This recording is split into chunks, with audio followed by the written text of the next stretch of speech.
The Tao of Self-Confidence, episode 534. Welcome to the Tao of Self-Confidence, where I share stories of amazing women who have discovered their inner journey to self-confidence. Visit our website at thetaoofselfconfidence.com. Your inner journey to self-confidence awaits. Well, hello friend. Welcome to the Tao of Self-Confidence, where I share stories of amazing women who have discovered their inner journey to self-confidence. I'm your host today, Sheena Yapchan, and today I have an amazing lady on the show today. She's a blogger and a podcaster, and I'm really excited to have her on and share her story with us today. So without further ado, I'm going to introduce you to Issa Perez. Issa, how are you today? Maybe you can fill in a little bit more about yourself to our listeners. Hi, Sheena. Hi, everyone. I'm Issa Perez, and I'm a blogger and a vlogger and a podcaster, and I'm also a business owner. And yeah, that's basically it. Awesome. Well, thanks for sharing that. And Issa, what's your cultural background? I am Filipino Chinese. Thanks for sharing that. And what'd be your favorite self-confidence quote? I think my favorite self-confidence quote is, I'm a little bit hazy about it, but basically I like to believe that self-confidence is something that is inside of you that you kind of don't know that you have, but it eventually comes out of you. You just have to really trust in yourself and trust in the process and never second guess yourself. Thanks for sharing that great quote. And in your own words, how do you define self-confidence? I think that self-confidence is being able to say that I'm the best person out there, or that I believe in myself so much without even having to open your mouth. And I think that it comes out in the way that you talk and the way you smile and the way that you just talk to people and just who you are in general. Thanks for sharing that great definition. And what was your life like before your discovery of self-confidence? I knew that growing up I was really, really insecure. I think a lot of people, especially if you're a teenager, could relate to that. I knew that I didn't think that I was pretty enough because I grew up in the Philippines, and here they kind of think that if you're pretty, you have to be very light-skinned, you have to look more American. That's basically how it is. The culture is here. And I was very short and I was very dark and I was very Asian looking. So I didn't really sort of fit into everyone's definition of pretty. And so I knew that I was. But growing up, I sort of kind of realized that along the way, I knew what my strengths and my weaknesses are, and I really tried to just develop my strengths. And so eventually I grew out of it and I grew more confident. And I know that putting myself out there a lot really helped, with my blogging and vlogging and podcasting and meeting other people. I know that really helped with my confidence. Thanks for sharing that. And yeah, I can totally relate, being in the Philippines, especially when every whitening cream is sold under the sun in the Philippines. It can really hurt someone's confidence, especially, when they think there's only one standard of what beauty's supposed to look like, not realizing beauty is actually from within. And when we can realize that we're beautiful, it just projects, right? People can see it, people can notice it because you love yourself enough unconditionally no matter what happens, and they can look inward towards that, and it's a different feeling, a different vibe that comes out of you. So was there a moment in your life when you realized that you were beautiful, you are confident? What was that aha moment? I think for me it was when I grew a little bit older. As I got a little bit older, I'm 27 years old now, and there was a lot even when I started working as a blogger and a vlogger where I would see myself as if I were in competition with other people. I would see people and be like, oh, I wish that I had what they had. But then there's this one moment in my life where I was I'm so tired of comparing myself to other people, and I just sort of realized that I'm okay where I am right now.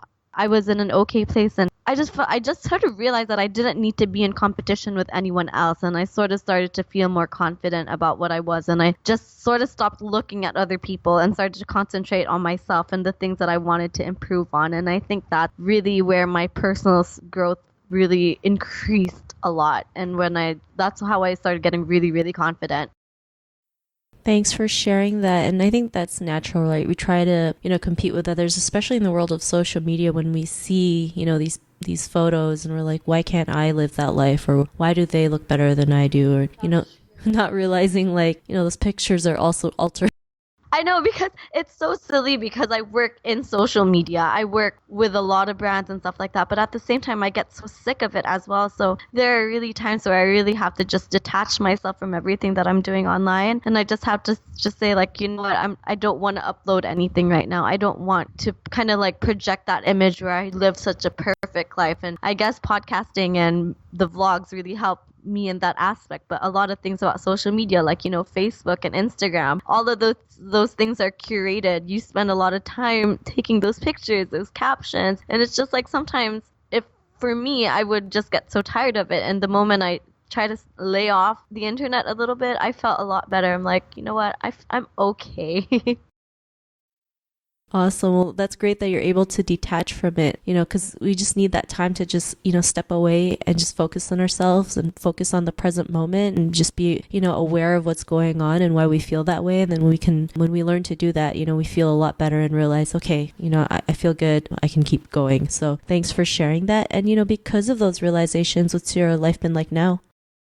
Right now, my life is completely different. I get asked this a lot, like, where do you get your confidence? And every time I have my meet and greets, or whenever I have like public speaking events, I always get asked, what do you do about haters? And that's always the number one question that people like to ask me. And I'm always like, you know what, I could care less about the people who don't like me, because if there are 10 people watching me, most of the time there's only one person who has something bad to say. And it's been completely different for me, because I just stopped caring so much. I don't really care if people like me or if they don't, as long as I know that I'm okay. If I'm confident with myself and if I'm contented with it, then that's okay, because I don't feel the need to impress anyone. I don't feel the need to change myself for anyone, and I'm okay with who I am. So that it's really changed since I've changed my perspective on things.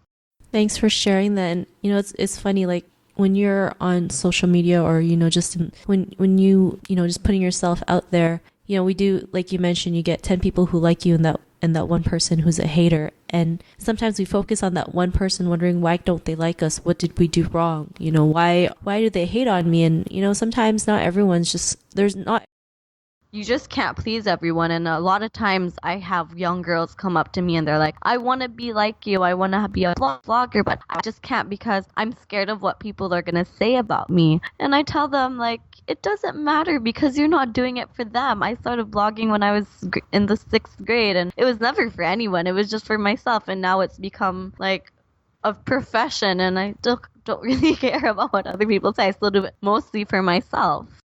Yeah, I totally agree. And then, that's what we have to realize. Just because that one person doesn't like you doesn't mean everybody doesn't like you. You focus on yourself, and that there are people who will like you, right? There are people out there who are listening to you, who are inspired by you, who, are grateful that you are out there putting out content, putting out information that can help them in the long run. So thanks for sharing that. And, to the woman who's listening to your episode, she may be in her own journey of self-confidence. What would be that one tip you would give to her? My tip would be to trust in yourself and to know that you are enough. A lot of times when we're growing up and we're going through life, the one struggle is that we don't really feel that we're enough. But you just have to let go of all the things that are bothering you, and you just have to look at yourself and know that everything that you do is enough, and you are enough. Thanks for sharing those great tips. And, if our listeners wanted to get to know a little bit more about you and what you do, or check out your podcast or blog, is there any links or social media profiles we can connect with? Yes, I am Issa Please everywhere. That's ISSAPLEASE, like please and thank you. You can find me on Instagram, on Facebook, on YouTube. My podcast is Issa Talks. I'm still on a bit of a hiatus. This is actually the first time I took out my mic in like 6 months. So I will be back though eventually. Awesome. Well, thanks for sharing that. And to our listeners, if you want to connect with Issa, you can also head on over to thetaoofselfconfidence.com and search for Issa's name. Her show notes will pop up along with everything else that we talked about. And I really just want to thank Issa today for taking the time to share her story and tips with us on self-confidence. So thank you so much, Issa. Thank you so much for having me, Sheen. It was such a pleasure talking to you. Not a problem. It was really great having you on the show. And to our listeners, be on the lookout for another new episode of another amazing woman's journey to self-confidence. And we'll talk to you soon. Bye for now. Thank you for tuning in to another amazing episode of The Tao of Self-Confidence. Please subscribe to the show on Apple Podcasts or Spotify to get your daily boost of confidence.